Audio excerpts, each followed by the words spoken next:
And on the time that that 8 planes that were flying to the reactor were in the air, the entire Israeli Air Force was somewhere in the Middle East, in the sky, ready to immediately fly over to Syria in the event that one missile will be shot from the Syrian side.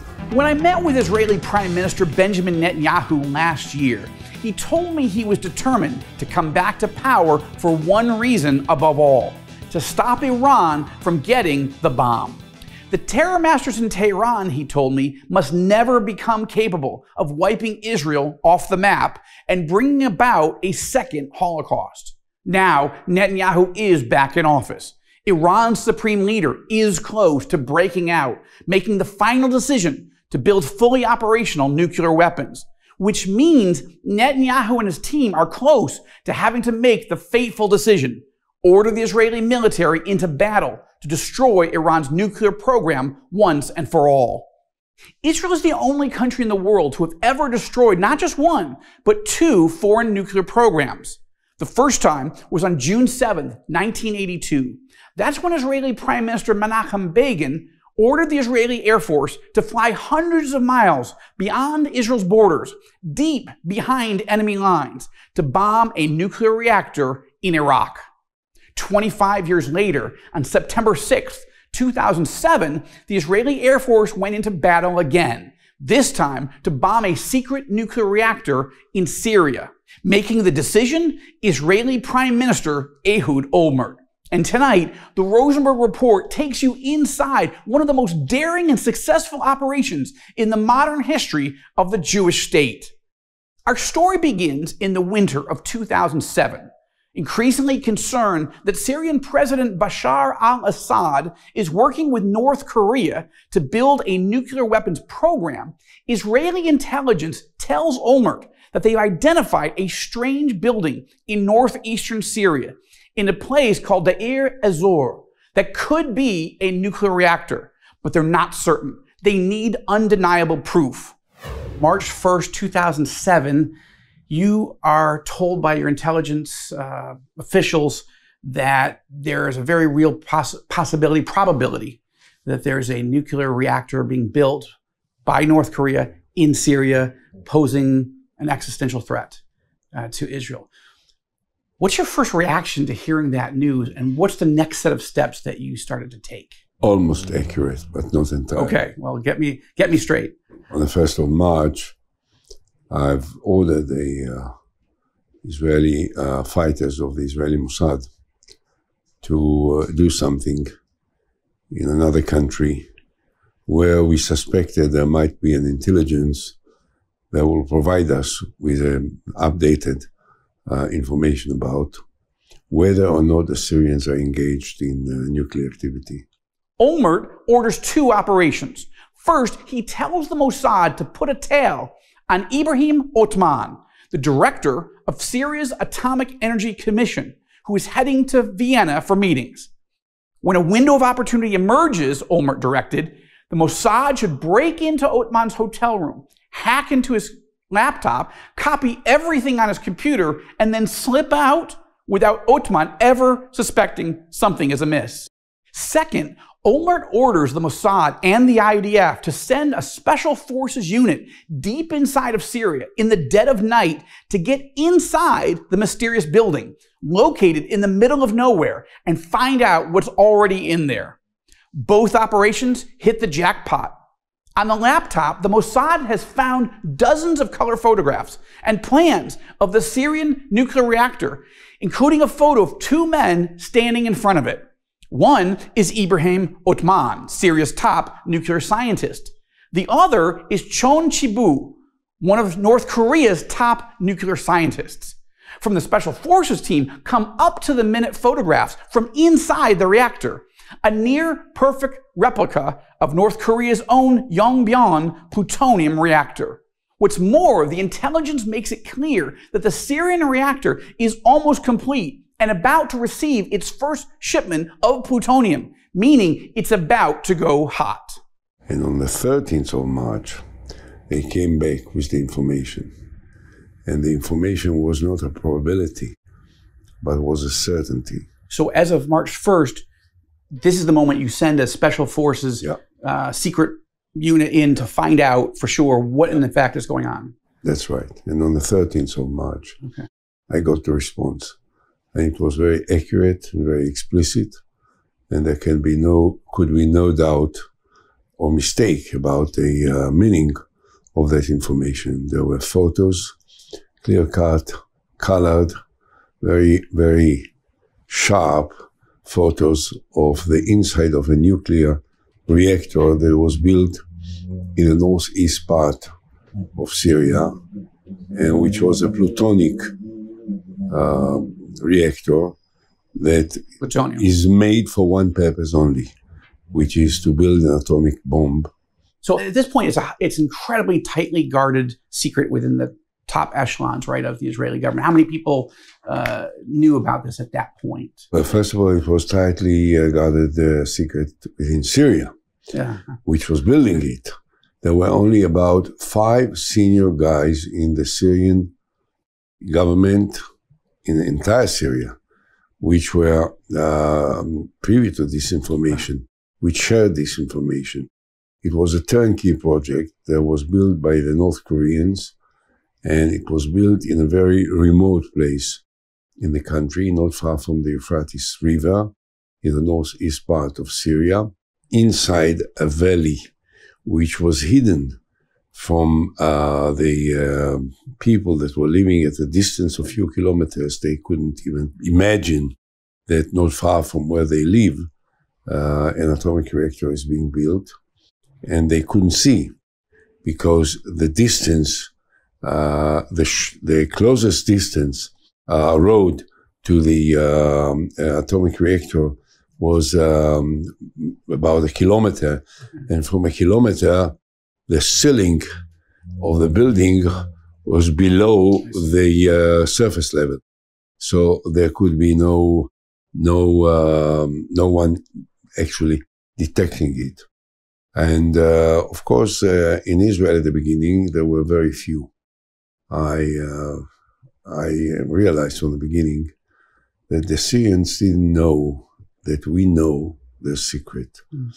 And I thought that in the best possible manner, when we will decide to destroy it, it is preferable that at a time the Syrians will not be aware that we know of the reactor and that we are going to destroy it. So at this point, you make the decision that you need to sit down with, or you need to brief President George W. Bush, right?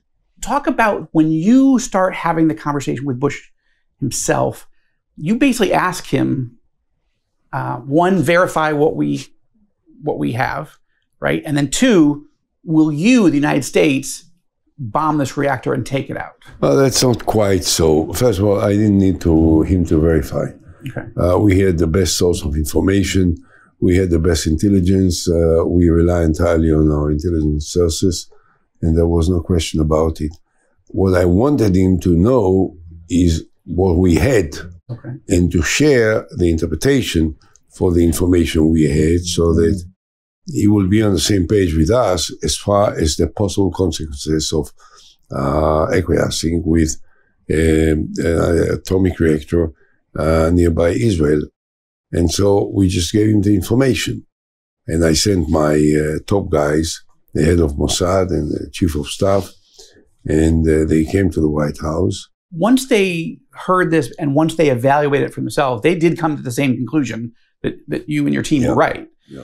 So now the question is, what are you going to do about it, right? So you asked him directly, please bomb this thing. Number one, it must be understood that I had no doubts from the first second when I got the initial information from my intelligence experts that Israel can destroy it and, if necessary, will destroy it.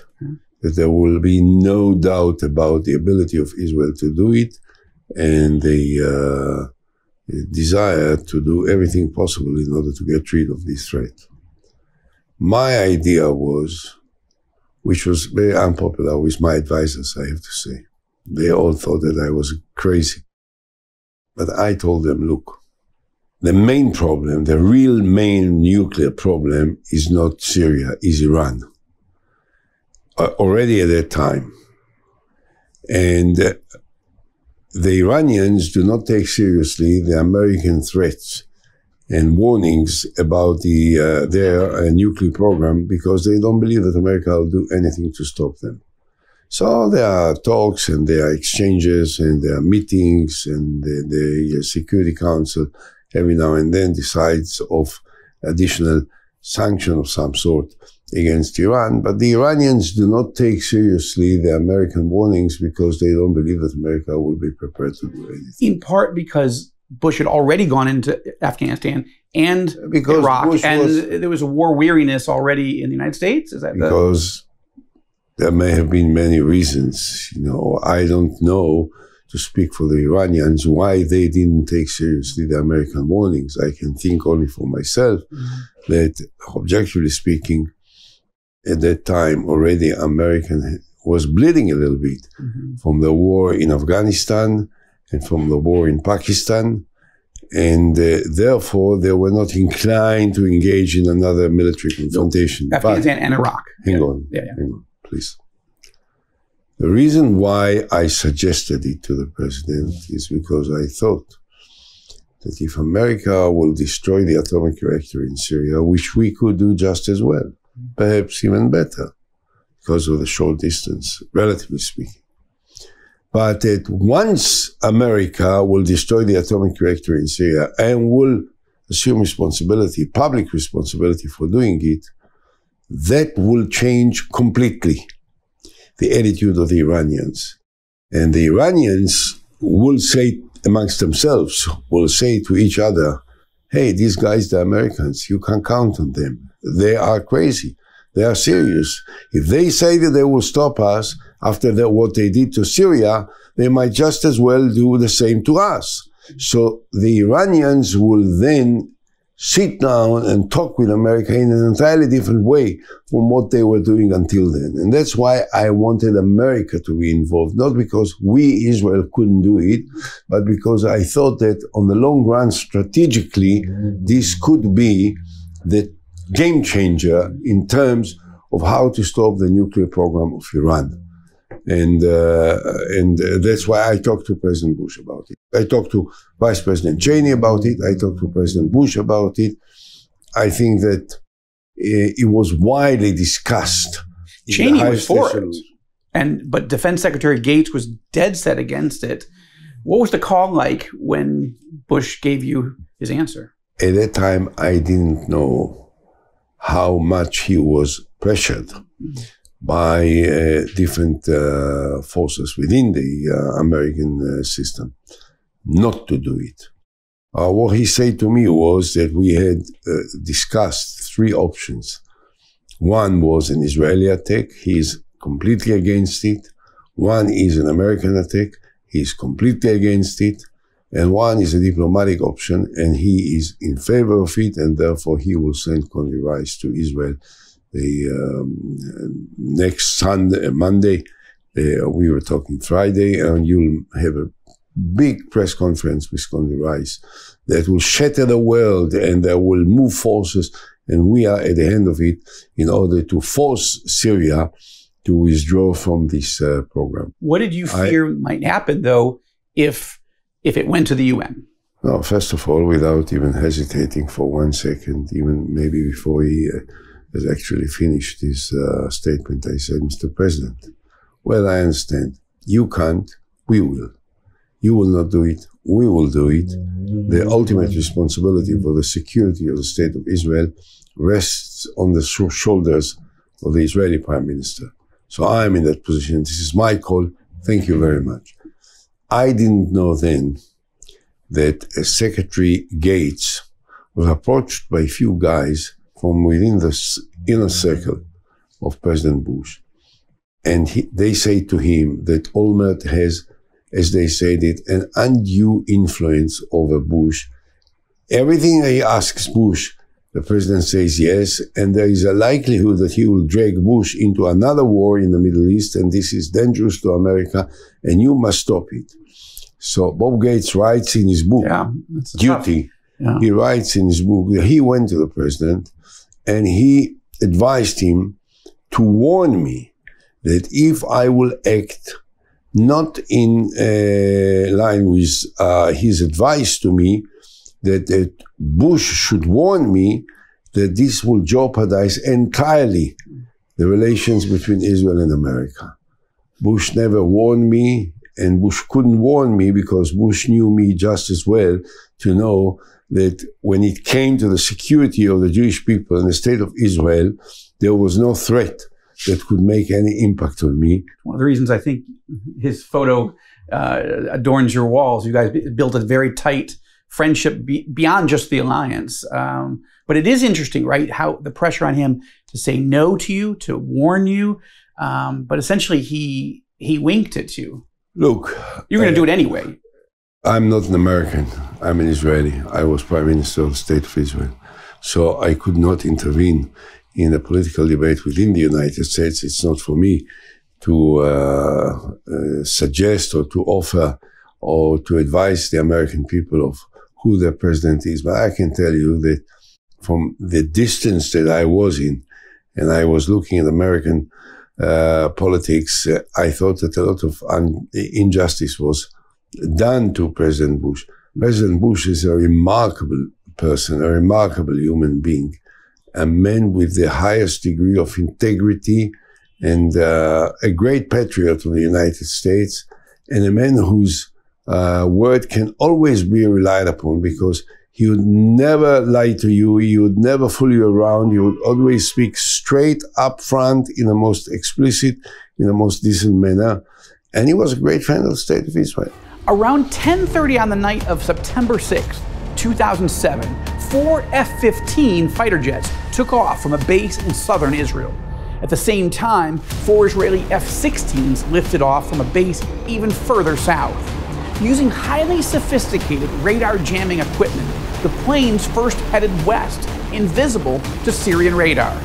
Then they banked sharply, hit the deck, and flew low and fast into Syrian territory. Approaching the target, they climbed quickly, then leveled out and fired their missiles. Moments later, the Syrian reactor was a smoldering crater. Back in a secret hardened command center, Olmert and his team soon heard the code that they'd been waiting for from the squadron leader. Arizona, mission accomplished.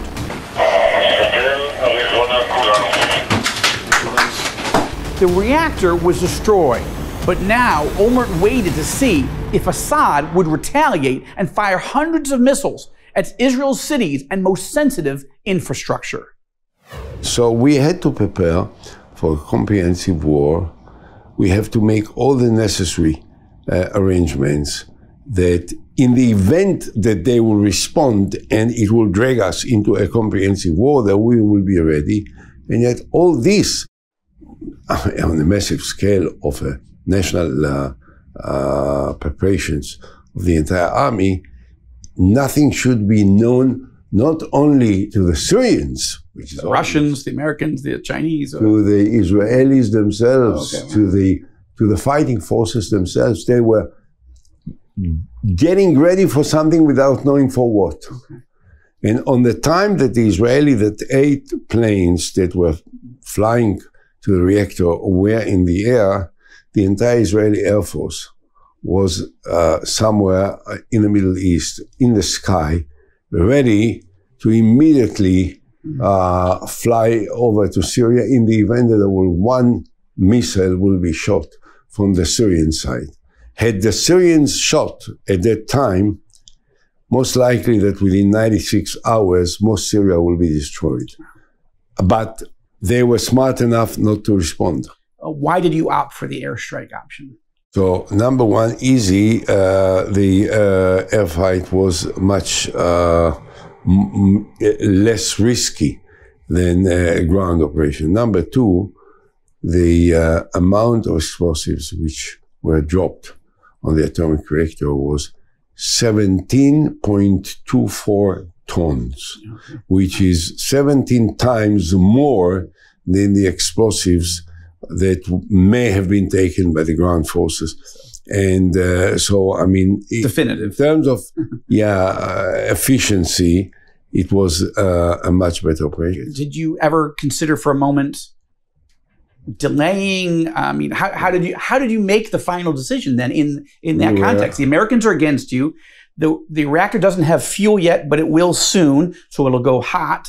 And now you've got missiles all set up and ready to go. That's a good situation. It's a risk management to start with. I think it's advisable when someone is at the position of prime minister that he will be cool and calculated and restrained and fearless, which I feel I was at that time. And also,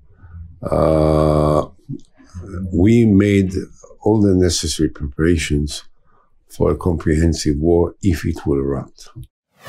Ehud Olmert was one of the most controversial prime ministers in the modern history of Israel, and sadly became the only Israeli prime minister ever to be convicted of crimes and sent to prison. But he's also the only living Israeli prime minister to have ever ordered the IDF to destroy a foreign nuclear program. It was a courageous decision, a brilliant operation, and I, for one, will be forever grateful. Well, that's our show for tonight. Thank you so much for watching. Please continue to pray for the peace of Jerusalem and the wisdom of Prime Minister Benjamin Netanyahu and his government as they have to decide how to neutralize the Iran nuclear threat before it's too late. Please pray for former Prime Minister Ehud Olmert and his family, and thank the Lord with me for his willingness to take decisive action to keep the people of Israel safe. Hey, I'm Mati Shoshani, and thank you for watching the TBN Israel YouTube channel. We hope this video gave you greater understanding of Israel and her people. If you haven't already, subscribe to our channel and hit the notification bell so you never miss a video. We'd love to hear from you, so be sure to share what you've learned and ask your questions in comments below. And invite your friends to join the conversation.